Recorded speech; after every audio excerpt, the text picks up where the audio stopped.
On est de retour sur BFM Lyon. L'invité de Bonsoir Lyon, le maire de Lyon. Bonsoir Grégory Doucet. Bonsoir. Merci d'avoir accepté notre invitation. Vous avez dévoilé ce matin le programme de la Fête des Lumières qui va se tenir dans un mois tout pile. Absolument. Ce sera du 8 au 11 décembre.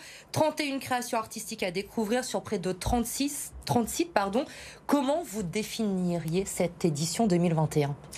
Ça va être une édition féerique, magique, comme souvent la Fête des Lumières, bien évidemment, où on va allier à la fois le grandiose, puisqu'il y a certaines œuvres, comme celle qu'il y aura sur la place Bellecour, place des Terreaux, la vague géante, c'est ça ? La vague, ou place des Terreaux, le lapin dans la lune, qui vont être des œuvres vraiment très englobantes, magnifiques, et puis des œuvres plus intimistes, certaines qui donnent à réfléchir, certaines qui vont plutôt permettre d'aller vers certains publics. On a par exemple le parc Saint-Jean-Blandan qui va être investi cette année avec des œuvres tournées vers les enfants, vers les familles. On a aussi un certain nombre de dispositifs qui vont nous permettre de donner accès, d'aller vers certains publics, de donner accès à des publics qu'on dit empêchés. Donc on va avoir des masques de réalité virtuelle qui vont être utilisés pour que les personnes dans les EHPAD puissent avoir aussi accès à la Fête des Lumières. C'est important que la Fête des Lumières, ça soit un moment de partage, c'est un moment fédérateur. La Fête des Lumières, c'est un événement dont on est tous fiers à Lyon. Et cet événement, il doit être partagé avec le plus grand nombre. Et vous aviez envie, on le sent cette année, de redonner cette Fête des Lumières à tous les Lyonnais avec, vous l'avez évoqué, un site, Parc Blandan. Au Parc de la Tête d'Or, ça existait déjà, mais il va y avoir beaucoup plus d'œuvres cette année. Trois œuvres sur le Parc de la Tête d'Or. C'est vraiment une envie que tous les Lyonnais se réapproprient, qu'elle ne soit pas concentrée dans la presqu'île. Elle va être comme les années précédentes, comme les éditions précédentes, sur le quartier Saint-Jean, sur la presqu'île, bien évidemment, mais on dessert cette année un peu la Fête des Lumières. On va à Blandan, on va un peu plus au Parc de la Tête d'Or, on le disait à l'instant. On va aussi au Sub, au Subsistance, avec deux œuvres qui vont y être déployées. Et notamment des œuvres qui vont pouvoir, qui vont durer un petit peu plus longtemps, donc on va pouvoir en bénéficier un petit peu plus longtemps, au-delà des 4 jours de la Fête des Lumières. Donc rendre la fête plus accessible, c'est aussi ça, c'est desserrer géographiquement, desserrer dans le temps aussi, pour que cette fête retrouve et son caractère populaire, en même temps avec un accent mis très très fort cette année sur la création, puisqu'on a 19 artistes qui n'avaient jamais participé à la Fête des Lumières, donc avec à la fois des petites, des grandes œuvres, voilà, encore une fois, du grandiose, de l'intimiste, une Fête des Lumières extrêmement variée, où on va pouvoir se retrouver. N'oublions pas que ça va être le premier grand événement, je dirais, de l'ère post-Covid, si tant est qu'on est sorti de la crise sanitaire. Justement, avec les chiffres qui remontent, est-ce qu'il y a une inquiétude de votre part ? Je crois que le masque va être obligatoire en extérieur pour la Fête des Lumières. C'est le protocole qui est actuellement en vigueur.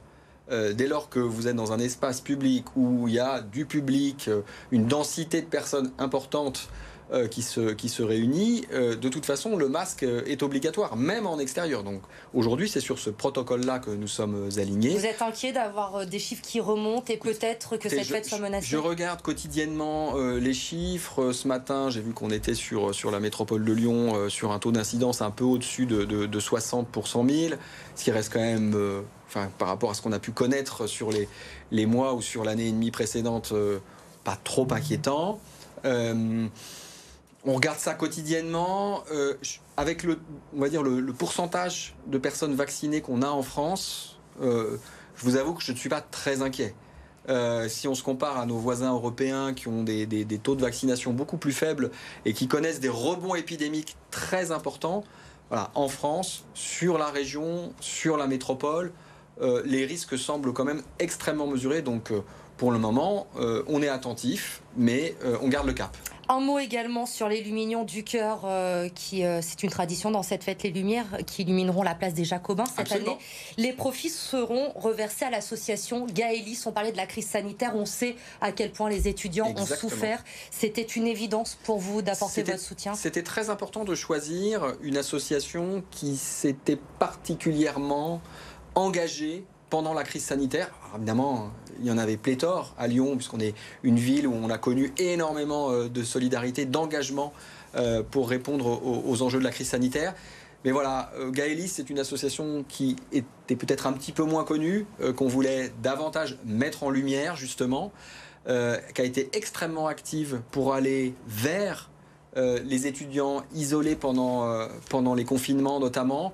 Voilà, on voulait à la fois leur rendre hommage et en même temps leur donner la possibilité de faire croître leur activité. Donc on est très content, très fiers de pouvoir offrir cette année cet espace de notre superbe place des Jacobins pour l'opération Les Lumières du Cœur et pour Gaëlys. Et on pourra tous les soutenir avec cette opération Les Lumières du Cœur, la fête des Lumières du 8 au 11 décembre. Je profite de vous avoir sur ce plateau ce soir, Grégory Doucet, pour évoquer les autres sujets d'actualité qui nous concernent ici à Lyon, avec notamment le projet d'extension d'Interpol.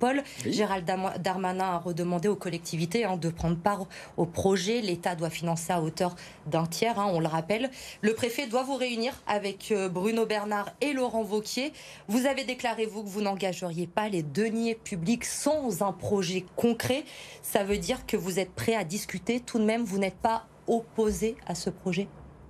Comme je me suis déjà exprimé sur le sujet, vous l'avez rappelé, je vais vous redire ce que j'ai déjà dit, c'est-à-dire que j'ai été interpellé par le ministre Darmanin, quasiment par voie de presse, puisque finalement, le courrier qu'il m'a adressé, je l'ai d'abord découvert dans la presse avant de l'ouvrir moi-même. Donc voilà, je trouve que ce n'est pas des façons de faire quand on veut travailler sur un sujet, sur un dossier aussi complexe.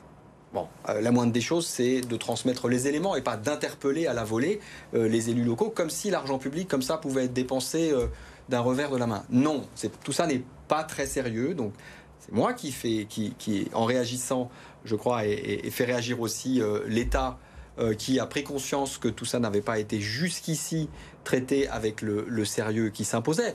Après, moi, vous savez, je suis ouvert à toute forme de discussion. Ce que j'ai rappelé aussi au ministre Darmanin, c'est la vigilance à avoir sur la présidence d'Interpol. C'est-à-dire c'est une agence dont la probité et l'honneur ne doivent souffrir d'aucun doute. La réunion, elle aura lieu quand, vous le savez, avec le préfet ? Elle n'a pas encore été fixée. Mais vous le savez comme moi, il y a un candidat à la présidence d'Interpol, Emirati, qui est dans son pays accusé, soupçonné d'être tortionnaire.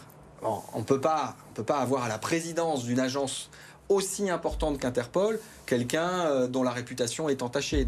Et ça, j'ai rappelé au ministre Darmanin sa responsabilité en la matière, parce que c'est bien à l'État français, là, de prendre ses responsabilités et de monter au créneau sur le sujet. Vous avez échangé justement avec Gérald Darmanin, 2 bras de fer en très peu de temps. Il y a eu l'épisode des vidéos des caméras de vidéoprotection après l'épisode de la Duchère. Là, un nouveau courrier qui est publié dans la presse avant que vous l'ayez. Vous en êtes toutes vos relations avec le ministre aujourd'hui ? Écoutez, quand le ministre Darmanin est venu à Lyon, notamment pour visiter le commissariat central dans le 8e arrondissement, on a eu un échange où on a pu s'expliquer sur les questions de vidéo, justement, de caméras de vidéoprotection. Il n'a pas abordé avec moi la question d'Interpol, donc je n'avais pas forcément d'éléments à ce moment-là me permettant de savoir qu'il allait mettre le sujet sur la table. Sur la vidéoprotection, je lui ai rappelé les engagements de la ville. On a 571 caméras fixes sur la ville, plus 8 caméras nomades qu'on change en fonction des besoins. L'audit, on en est où sur les caméras ? L'audit, il est avancé. Pour l'instant, on est encore en attente des propositions des organisations qui vont pouvoir répondre à notre cahier des charges. Mais on a déjà une gestion dynamique aujourd'hui de notre dispositif de vidéoprotection. Je l'ai rappelé au ministre Darmanin en lui disant qu'on fait partie des villes les mieux équipées. C'est vrai pour la vidéoprotection, c'est vrai aussi quand on regarde la police municipale. Cette année, j'embauche 40 nouveaux policiers municipaux. Voilà. Alors que l'effectif de la police municipale d'année en année sur les années précédentes était en diminution. Donc on remet de l'effectif dans la police municipale. C'est dire à quel point la ville s'engage et investit dans la tranquillité, dans la sécurité du quotidien. Une dernière question, Grégory Doucet, sur ces barrières anti-sans-abri qui ont été installées cet été au pied d'un immeuble dans le 3e arrondissement. Avec l'autorisation du service urbanisme de la ville, le voisinage a vivement réagi à ces barrières.